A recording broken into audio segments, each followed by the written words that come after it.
Get ready for this expose on Carl Kenneth Francvi, Erika's grandfather, Lori's father-in-law. Now, I previously went over him, but specifically I want to discuss his time at the president of American Banknote Company in the 1970s and exactly how his role in that company could have played a part in how Lori operates her businesses and Erika her businesses, NGOs, and LLCs. He was a part of a Freemason lodge, and he was also awarded Knight of the Royal Swedish Order of the Northern Star. So this is all my writing from my notes, and I'm going to read it. So I'm going to explain this theory to you that I have about Carl Kenneth Francvi and how it applies to what is going on today with the finances of TPUSA, Lori's government contracts, the NGOs like Everyday Heroes Like You, etc. Did you know during Captain Carl Kenneth Francvi's time at American Banknote, ABN, was what the church committee dubbed the financial Wild West of that company, and he oversaw it all. It mirrors similar financial practices that Lori and Erika utilize now in regards to charities or tax-exempt companies like TPUSA and the LLCs in connection to Lori and Erika's labyrinth of financial improprieties. Let me explain. Counterintelligence in manufacturing. Francvi's oversight occurred during a period where advances in photography and color filtering were seen as, quote, potentially dangerous weapons for counterfeiters. The company's primary war in the 1970s was an intelligence-style technical race to develop countermeasures against these new reproduction methods, ABC Corp regulatory shifts, and industry scandals. While American Banknote was not specifically targeted in the 1970s scandal, the broader banking and security printing industries faced significant changes, including the Bank Secrecy Act of 1970. This law ended the era of total financial privacy in America, requiring banks to report cash transactions over $10,000. This created a new layer of government intelligence cooperation that all major financial institutions and their suppliers had to navigate. Now, while Captain Carl Kenneth Francvi maintained an unblemished personal reputation, several industry-wide practices and specific company dynamics from the 1970s appear shady or problematic through a 2026 lens, and that's what we're going to look at. So during this time when he was president, it says systematic foreign briberies as standard practice.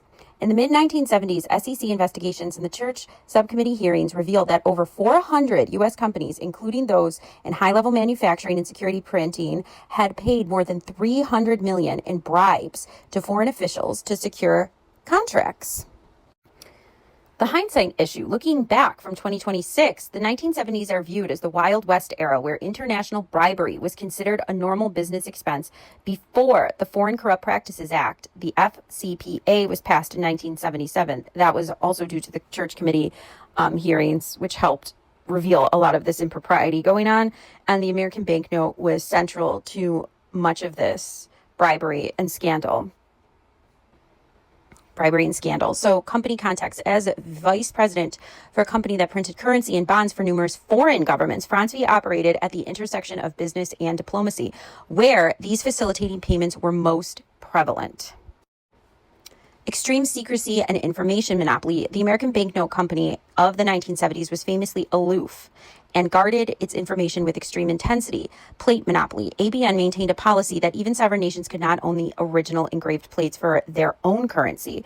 Modern critique. From the 2026 perspective, that would be viewed as predatory monopoly on a national sovereignty, effectively giving a private United States corporation capture over the monetary systems of all foreign allies. Precursors to the 1990s fraud. While the massive $100 million accounting fraud involved American Banknote and its subsidiary ABNH didn't break until the late 1990s, the culture of concealment and the pressure to maintain growth in the shrinking physical currency market began during the late stages of Francvi's era when he was president or vice president of the American Banknote. The shift to digitization. In the 1970s, the rise of electronic banking began to threaten the security printing industry.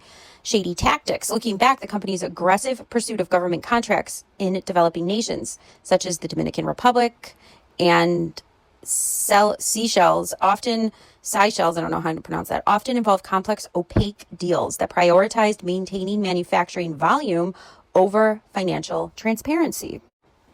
During the Cold War, 1970s companies like American Banknote, which managed the physical currency and passports of foreign nations, were naturally positioned as valuable tactical intelligence sources for the United States government. In hindsight, while no smoking gun links Franz V to espionage, his background in high-risk reconnaissance and his leadership in secure manufacturing placed him in a role that today would be scrutinized for dual-purpose operations between private industry and the United States intelligence community. Who does that remind you of? Lori Franz V, anybody?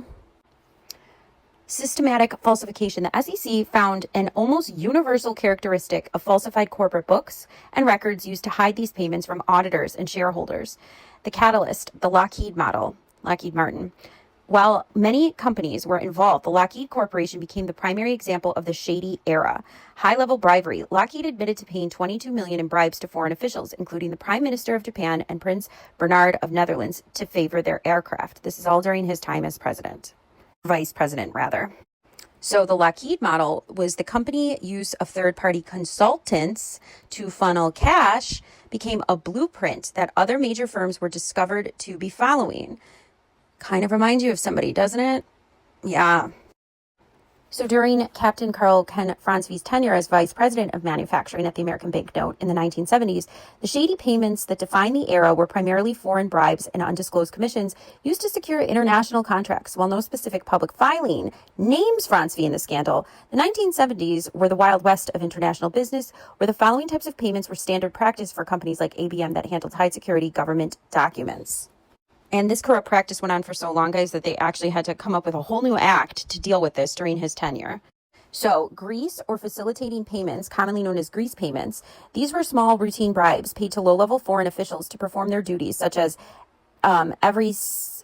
expediting shipments through customs, securing permits for factory operations, ensuring police protection for sensitive materials like currency plates. These bribes were so prevalent that the Foreign Corrupt Practices Act, FCPA of 1977, initially created an exemption for them, which means they were using these corrupt practices so often they needed to create an exemption for them to phase out this sort of grease payments and these routine bribes that were going on with the American banknotes so frequently that that's just a part of how they did business. And they knew that, so they had to phase it out. Slush funds and off-the-book accounts. To hide these payments from auditors, many companies maintained quote-unquote slush funds, pools of cash generated through falsified invoices or overcharges. We see this a lot, which is why the Pentagon has yet to pass an audit, I think, in the last 8 times that it's been audited. That's just an example of how our government is so effing corrupt, and it just keeps getting more in the budget, though. Can't pass an audit. So the method, companies would inflate the price of a contract and funnel the difference into secret accounts. The purpose of this was so that these funds were used to pay high-level consultants, quote unquote, who were actually intermediaries for foreign heads of state or finance ministers. So third-party agent commissions. Because the American banknote printed the currency for dozens of nations, they relied on local agents. In the 1970s, when Carl was vice president, these agents often received massive commissions that were understood to be kickbacks for government officials. Example, in a later but related case, American Banknote's holographic subsidiary was caught wiring $232,000 to a foreign bank account to win a contract in Saudi Arabia. So you could see how that would work in theory all over the world using that sort of kickback theory and practice. Gifts and political contributions. Before the 1977 crackdown, it was common for American firms to finance the election campaigns to foreign leaders to ensure their printing contracts remained secure. This practice was seen as a way to buy long-term loyalty in a competitive market. These practices were the direct catalyst for the SEC's 1976 report and subsequent passage of the FCPA, which transformed these quote-unquote standard business expenses into federal crimes. So what was going on during his tenure would now be considered a very high federal crime in white-collar crime and banking and SEC violations, all of the above.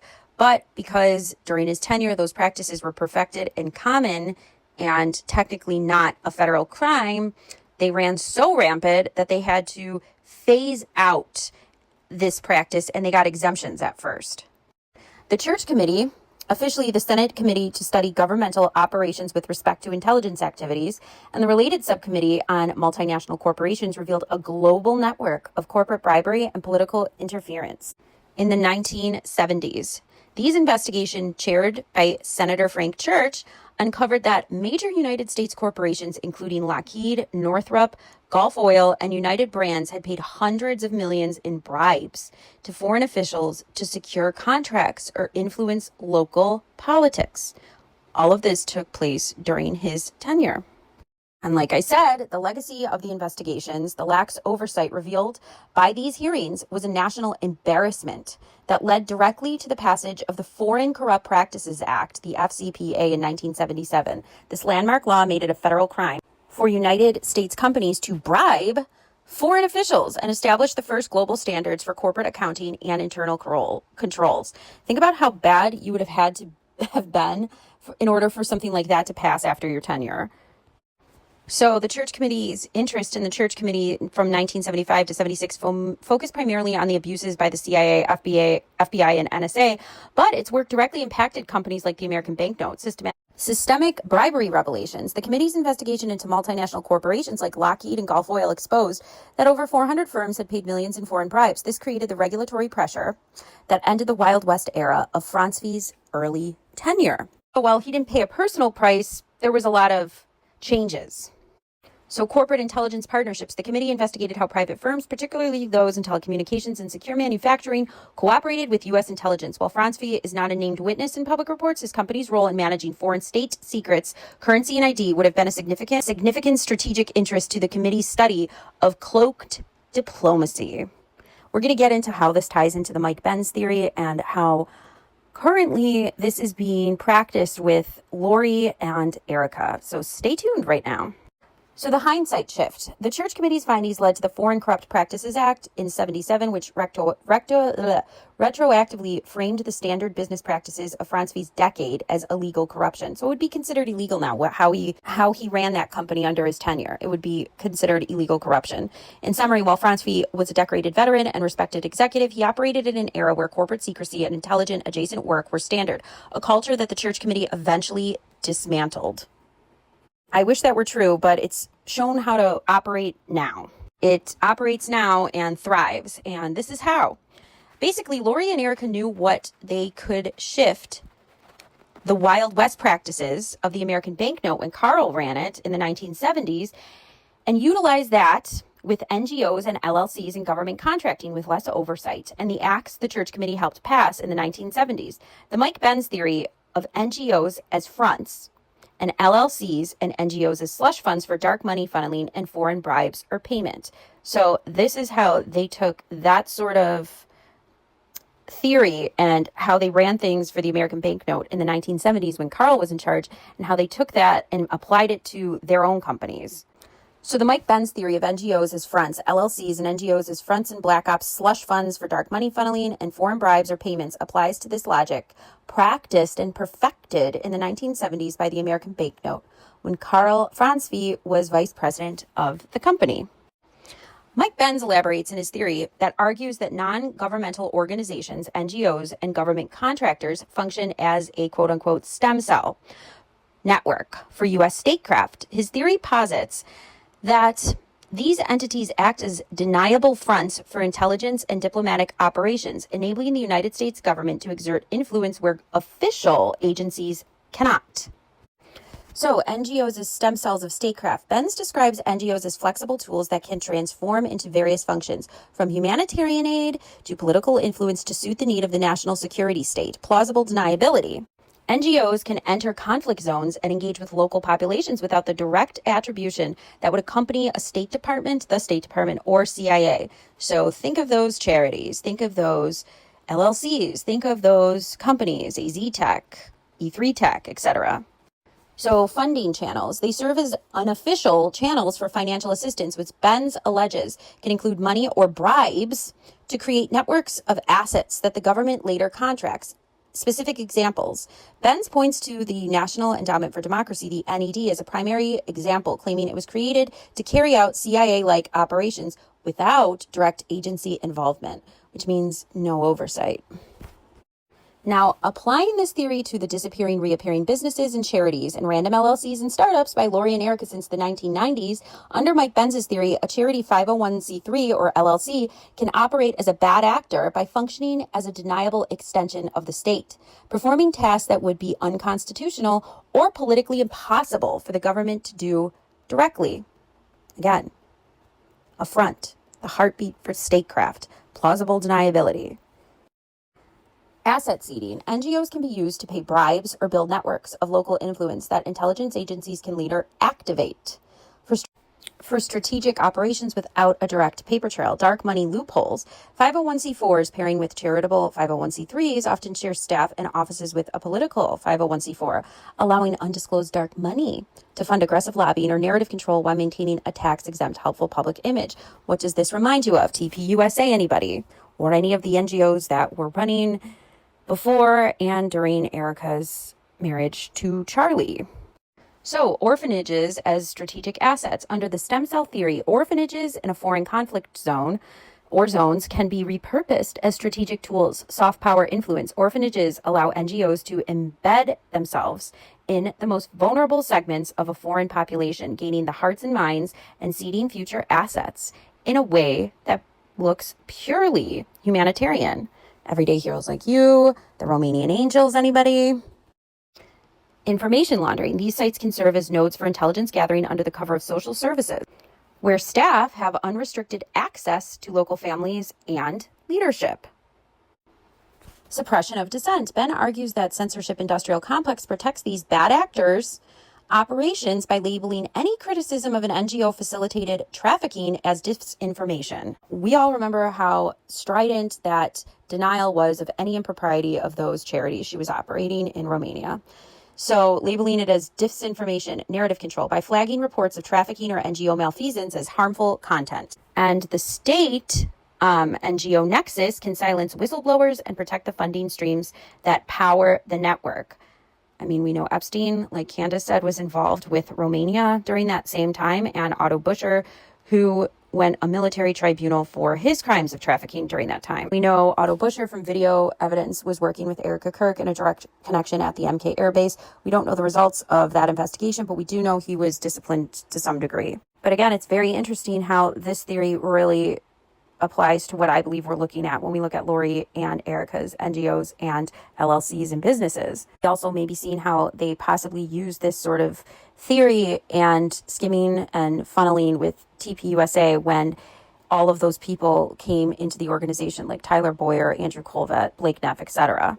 We also know how Lori sat on the board of companies like Superfeed that were adjacent to TPUSA. Again, how similar is this to the 1970s Wild West practices that I described earlier during Carl Kenneth Francvi's tenure? Seems like the apple didn't fall too far from the tree. And it's very parallel and similar to how we see dark money being funneled through NGOs like Erika and Lori's.